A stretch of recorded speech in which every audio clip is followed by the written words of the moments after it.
Muy buenas. Vamos a meternos de lleno con la mecánica de vehículos. Un tema que, para cualquiera que se esté preparando la oposición a bombero, no es solo importante conocer, es fundamental dominar. ¿Y por qué es tan crucial?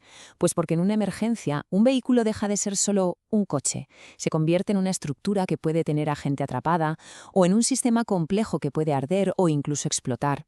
Saber por dónde hay que cortar en una escarcelación para no activar un airbag o entender cómo se debe atacar un incendio en un coche eléctrico frente a uno de gasolina, bueno, es que son conocimientos que sencillamente salvan vidas.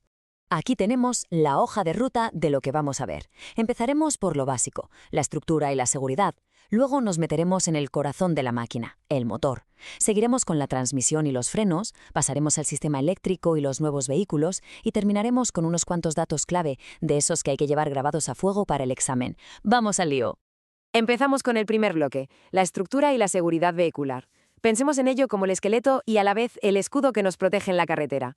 El bastidor es literalmente la columna vertebral del vehículo. Es esa estructura metálica, súper robusta, sobre la que se monta absolutamente todo lo demás. En un accidente, su capacidad para resistir la deformación es lo que va a mantener un espacio de supervivencia para la gente que va dentro.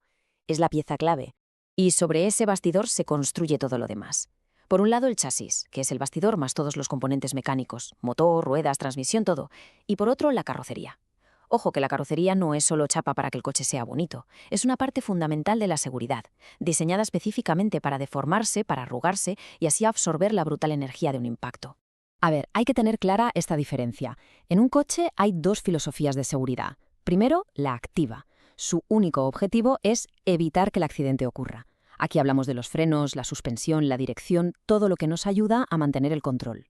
Y luego está la pasiva. La seguridad pasiva ya parte de la idea de que el accidente es inevitable y su misión es minimizar los daños a los ocupantes. Aquí entran los airbags, los cinturones y, como decíamos, la propia carrocería deformable. Muy bien, ya entendemos la estructura. Ahora vamos a meternos en el corazón que le da vida al coche, el motor de combustión. Vamos a ver de dónde sale toda esa potencia. El bloque motor es, digamos, la casa donde viven los cilindros. Y como se ven, estos esquemas no siempre están colocados en una simple fila. Pueden estar en línea, que es lo más común, en forma de V, la más compleja en W, o incluso opuestos, en una configuración que se llama boxer. Y que quede claro que esta disposición no es un capricho, afecta directamente a la potencia, al equilibrio del motor y al espacio que ocupa. Bien, aquí vemos la magia de la mecánica en estado puro. Tenemos el pistón, a la izquierda, que recibe el empujón bestial de la explosión del combustible. Ese movimiento de arriba a abajo, ese movimiento lineal, se transfiere a través de la biela, la pieza de la derecha, al cigüeñal. Y la biela lo que hace es transformar ese empujón en un giro. Es pura conversión de energía. Y todo ese movimiento se genera gracias a este proceso, el famoso ciclo de 4 tiempos. Es como una coreografía perfecta que se repite miles de veces por minuto. 1. Admisión. El motor coge aire y combustible. 2. Compresión. El pistón sube y lo aprieta todo. 3. Expansión. Aquí está la clave. La bujía provoca la explosión que empuja el pistón con una fuerza tremenda.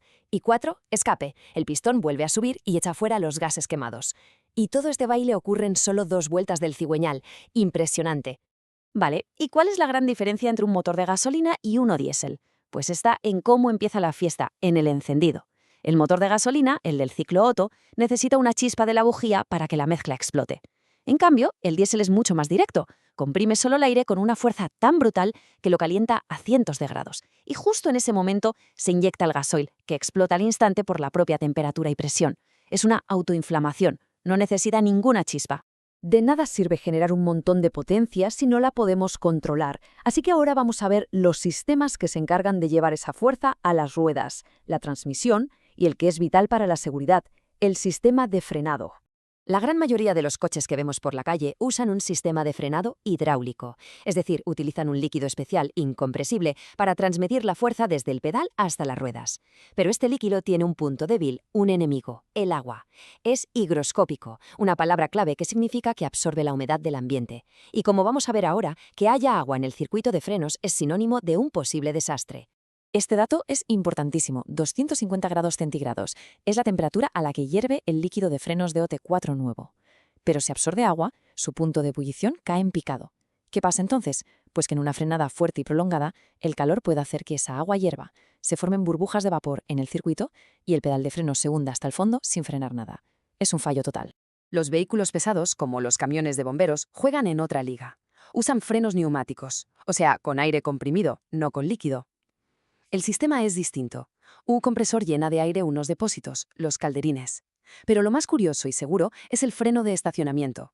Funciona justo al revés de lo que uno pensaría. La presión del aire mantiene los frenos por sueltos. Si el sistema pierde aire por una avería, un muelle potentísimo se libera y bloquea las ruedas automáticamente. Es un sistema de seguridad a prueba de fallos. Pasamos ahora a la parte eléctrica. Vamos a ver un poco sobre la iluminación, la carga y, sobre todo, esas nuevas tecnologías de vehículos híbridos y eléctricos que nos vamos a encontrar cada vez más en las intervenciones. A ver, cada luz del coche tiene su porqué, su diseño específico. La luz de cruce, la corta, tiene un haz asimétrico. Ilumina más el lado derecho para ver la cuneta, pero corta el haz por la izquierda para no dejar ciego a quien viene de frente. La de carretera es, básicamente, un cañón de luz para cuando no hay nadie. Y la antiniebla es clave. Proyecta un haz muy bajo y ancho, diseñado para colarse por debajo del banco de niebla en vez de rebotar contra él y deslumbrarnos. Y aquí tenemos una de las imágenes más importantes para cualquier equipo de primera intervención. Este color, el naranja, es un código universal. Significa alta tensión. Es una advertencia crítica de un peligro mortal de electrocución. Así que, al intervenir en estos vehículos, es lo primero que hay que identificar y respetar al máximo. Y para terminar, vamos a hacer un repaso rápido de algunos datos clave. Cifras y hechos concretos que resumen conceptos importantes que hemos visto y que son perfectos para memorizar de cara al examen. Empezamos con esto, que es para pararse a pensar. Toda la capacidad de un coche para acelerar, frenar y girar depende de 4 trozos de goma del tamaño de una tarjeta postal. Esto nos da una idea de lo increíblemente importante que es el estado de los neumáticos. Todo el control del vehículo pasa por ahí. Otro dato brutal, más de 2000 grados Celsius. Esa es la temperatura que se alcanza dentro de un cilindro en el momento de la explosión. Para que nos hagamos una idea, es una temperatura más alta que la de la lava de un volcán. Esto explica por qué los materiales del motor y los sistemas de refrigeración tienen que ser tan sofisticados. 0,2 segundos. Parece una ridiculez, ¿verdad? Pues es el tiempo que una luz de freno LED se enciende antes que una bombilla de las de toda la vida. Puede no parecer mucho, pero si vamos a 120 km/h, esos 0,2 segundos se traducen en más de 6 metros de distancia de frenado para el coche que viene detrás. ¡6 metros! Eso es la diferencia entre un susto y un accidente. Y recordamos esta cifra, la de la alta tensión en los coches eléctricos, unos 400 voltios, normalmente en corriente continua, que es extremadamente peligrosa. Y recordamos el código, siempre, siempre cableado de color naranja, jamás se debe cortar o manipular. Al final, todo este conocimiento no es solo para pasar un examen, es una herramienta de trabajo, una herramienta esencial para nuestra seguridad y para la eficacia en cada intervención. Porque entender la máquina es siempre el primer paso para poder dominar la emergencia.